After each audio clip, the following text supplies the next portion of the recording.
Okay, so I just took the other monitor off, the other CGM, and put on a new one.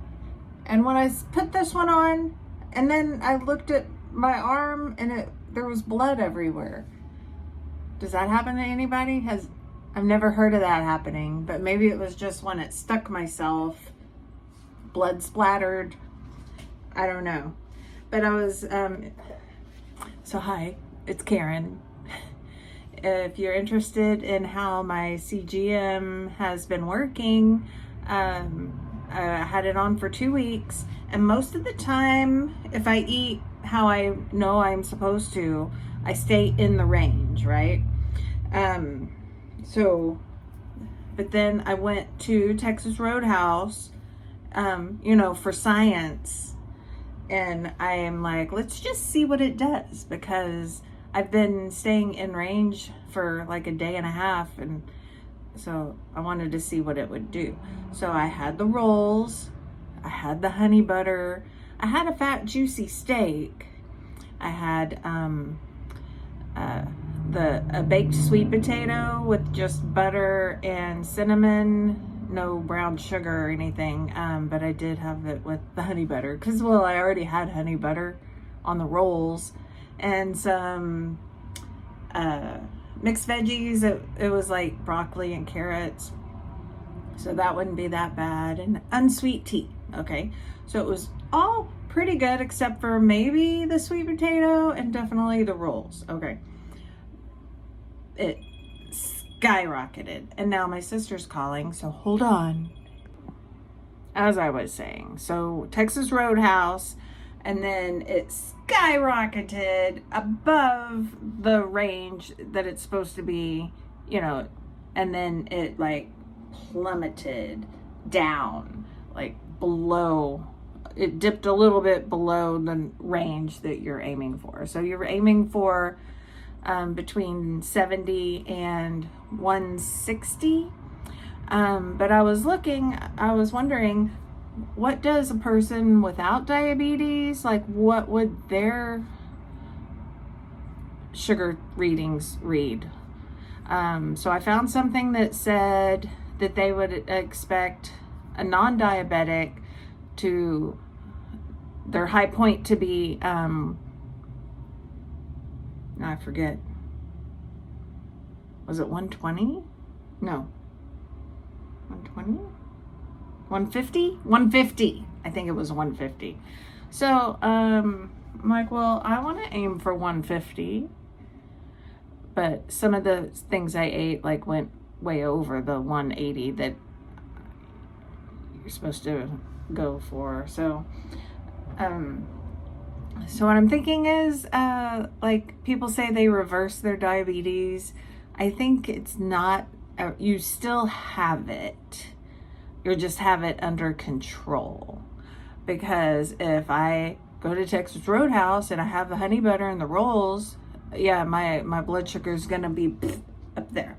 And so as long as I eat a certain way with the low carbs, I'll stay in the good range, right?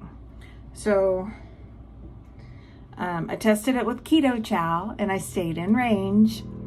That was good. I went to Chick-fil-A. Like, it's, for science. I went to Chick-fil-A and I had nuggets, and I was really hungry, so I also got a just filet, but they're all breaded because the grilled ones just aren't yummy. So, and I had Chick-fil-A sauce, which is bad, I know. And I had the meal, so I had some of the waffle fries, but just, the regular. I didn't upsize or anything. I had an unsweet tea. Unsweet. I still, like, let the sugar, like, went up pretty high, but it did not go over, like, too high. But still, it's not a good idea. I shouldn't be doing that. I know. It's for science.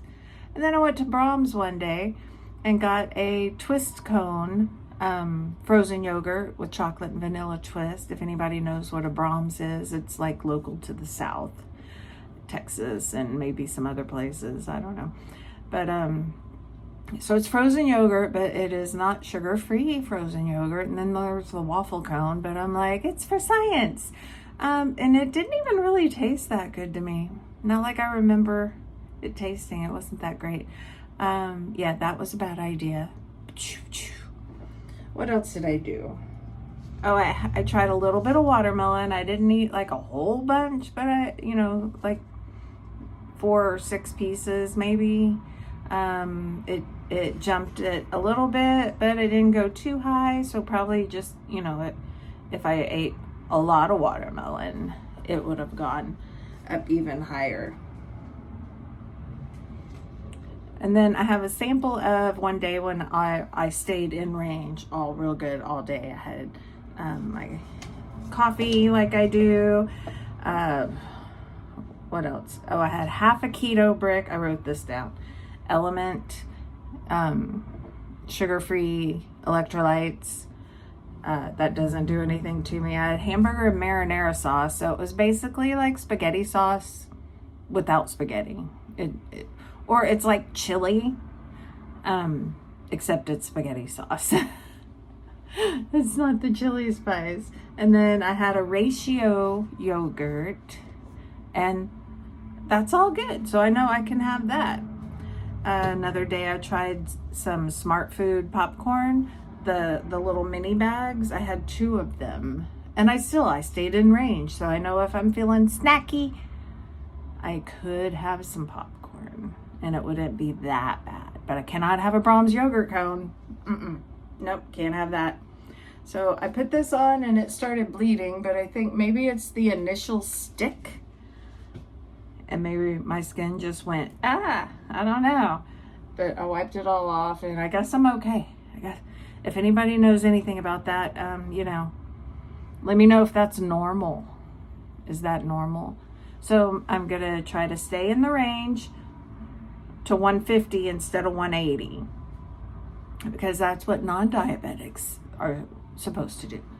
So why can't I do that if I think I'm non-diabetic anymore? So I think you're still always diabetic. And that's all I got. But it's like in check. Oh, you just keep it in check and everything will be okay. All right. That's all I got. Do some things, hit some buttons and stuff. Okay.